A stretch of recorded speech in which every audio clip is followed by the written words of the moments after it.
इस वजह से जो है मैरिज गार्डन वाले और हलवाई दोनों ही पूरी तरह से बुक हैं और एक के बाद लगातार शादियां हैं।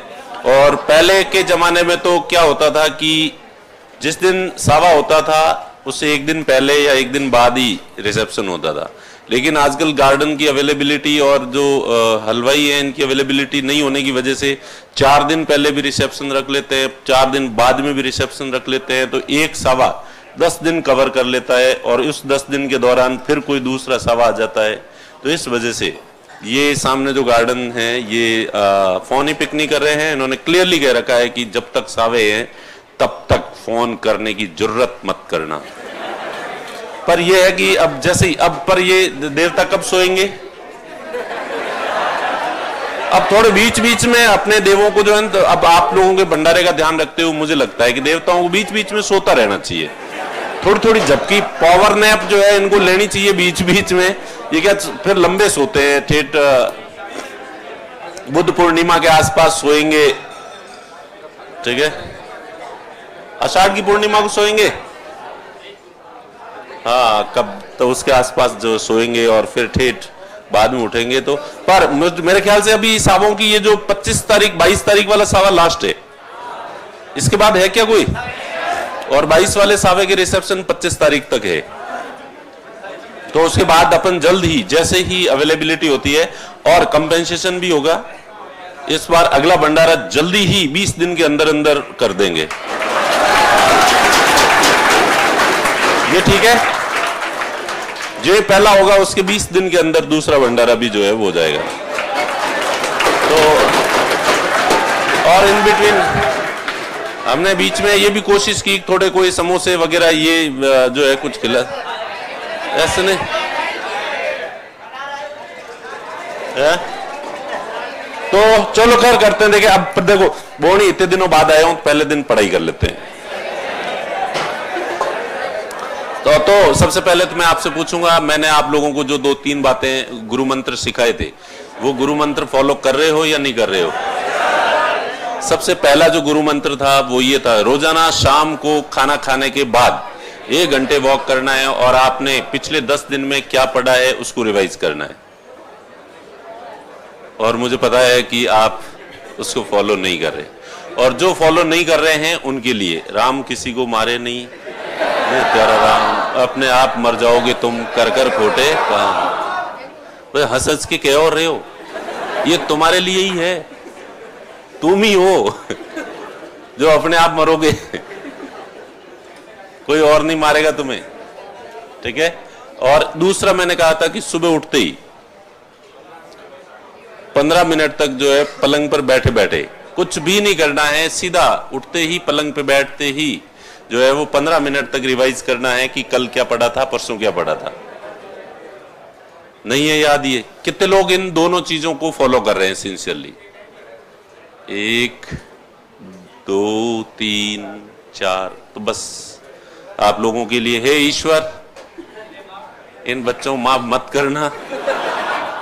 और वैसे ही अब खैर माफ तुम्हारे करने और नहीं करने की जरूरत ही नहीं है, ये खुद ही अपने आप को माफ नहीं कर रहे हैं, ये खुद ही अपने आप को बर्बाद करने पे तुले हुए हैं।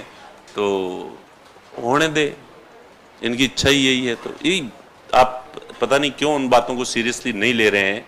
अदरवाइज अगर आपने 4-5 दिन भी वो चीज अगर की है प्रैक्टिस, तो आपको अपनी पढ़ाई में आमूलचूल परिवर्तन देखने को मिला होगा।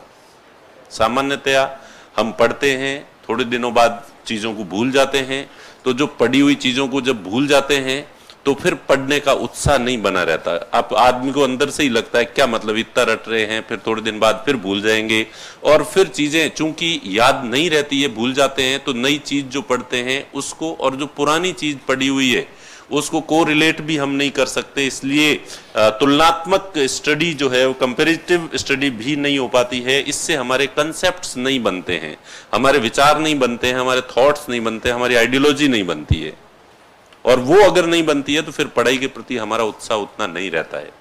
इसलिए ये बहुत ज्यादा जरूरी है कि चीजें जो पढ़ी है वो आपके आपको याद रहनी चाहिए, प्लस आपके दिमाग में घूमती रहनी चाहिए, ताकि जो ही आप जो नई चीज कोई पढ़ोगे तो वो पुरानी चीज से किस तरह से रिलेट कर रही है, उसकी अपोजिट है, उसके पैरेलल है या उसकी सहायक है, किस तरह से है वो वाली बात। तो वो एक कंपैरिजन जो है, तुलना चलती रहती है, और तुलना चलने से हमारे अंदर हमारे थॉट्स बनते हैं खुद के, सेल्फ मेड। एक विचार पहले का पढ़ा हुआ है, दूसरा विचार आपने पढ़ा, और दोनों विचारों के बीच में क्या संबंध है, उससे एक तीसरा जो विचार आपका अपना जो थॉट बनता है वो तभी बनेगा। लेकिन अगर आप नई पुरानी चीज याद है नहीं और नई चीज पढ़ रहे हैं, उसके साथ कोई कंपैरिजन नहीं है, तो आप केवल टुकड़े टुकड़े टुकड़े टुकड़े टुकड़े पढ़ रहे हैं। उसके बाद कभी एक साथ बैठ के पुरानी चीजों को रिवीजन भी कर लेंगे तो भी उससे वो फायदा नहीं होगा। इसलिए पढ़ाई आपके थॉट प्रोसेस में, आपके खुद के थॉट्स डेवलप तभी होंगे जब मैंने जो ये प्रोसेस कहा है इसको आप फॉलो करोगे। तो प्लीज एक बार फिर रिक्वेस्ट करूंगा कि, और बहुत अच्छा लगेगा आपको अगर इस चीज को अगर आप फॉलो करोगे तो, रोजाना शाम को खाना खाने के बाद 1 घंटे तक वॉक करें, और उस समय आपने पिछले 10 दिन में क्या पढ़ा है उन चीजों को रिकॉल करें। और सुबह उठते ही आप कुछ भी नहीं करना है, टॉयलेट भी नहीं करना, कुल्ला भी नहीं करना है, पलंग के से नीचे पैर भी नहीं रखना है, और 15 मिनट तक बैठे बैठे जो कल क्या पढ़ा था, परसों क्या पढ़ा था, ये चीज पढ़नी है। तो एक तो आपकी मेमोरी शार्प होगी, पुरानी चीजें याद रहेगी, भूलोगे नहीं। और दूसरा, सुबह की बोनी अगर आपके पढ़ाई के विचारों से हुई है तो पूरे दिन आपके दिमाग में स्वाभाविक रूप से पढ़ाई वाली बातें रिपीट होती रहेगी, दिमाग में वो घूमती रहेगी, कुछ न कुछ तो सोचता ही है दिमाग। तो आपका दिमाग बाकी चीजें सोचने की बजाय पढ़ाई के बारे में सोचेगा, और दिन भर पढ़ाई के थॉट्स चलेंगे, तो वो एक तरह का ऑटोमेटिक रिवीजन जो है वो आपके दिमाग में होगा। और एक डफर व्यक्ति स्टूडेंट और एक इंटेलिजेंट स्टूडेंट में यही फर्क होता है कि इंटेलिजेंट स्टूडेंट के दिमाग में पढ़ाई की बातें चलती रहती है, इसलिए नेचुरल या ऑटोमेटिक रिवीजन उसका होता रहता है, और इसलिए उसको चीजें याद रहती है। और जो डफर स्टूडेंट है वो केवल जब पढ़ता है तभी पढ़ाई के बारे में सोचता है, और नहीं पढ़ता है तो उसके दिमाग में पढ़ाई के थॉट्स नहीं चलते हैं, और पढ़ाई के थॉट्स नहीं चलते हैं इसलिए उसका ऑटोमेटिक रिवीजन नहीं होता है, और ऑटोमेटिक रिवीजन नहीं होता है तो उसको चीजें याद नहीं रहती है।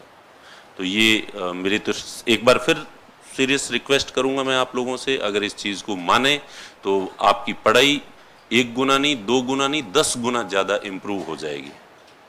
और नहीं मानो तो फिर वो है ही, राम किसी को मारे नहीं, नहीं हत्यारा राम, अपने आप मर जाएगा, कर कर खोटे काम, गुरु की बात नहीं मानोगे तो मरोगे ही, श्राप है मेरा ये तुम लोग। तो तुम सीरियस तो ऐसे हो गए थे लास्ट में कि जैसे वाकई मान ही लोगे, अब तो मान लोगे। पहले भी ऐसा ही कहा था तुमने पहले ऐसा नहीं कहा था कि सर हम आपकी ये बात नहीं मानेंगे। चलिए, तो आर्टिकल कहां तक, 143 तक हो गया।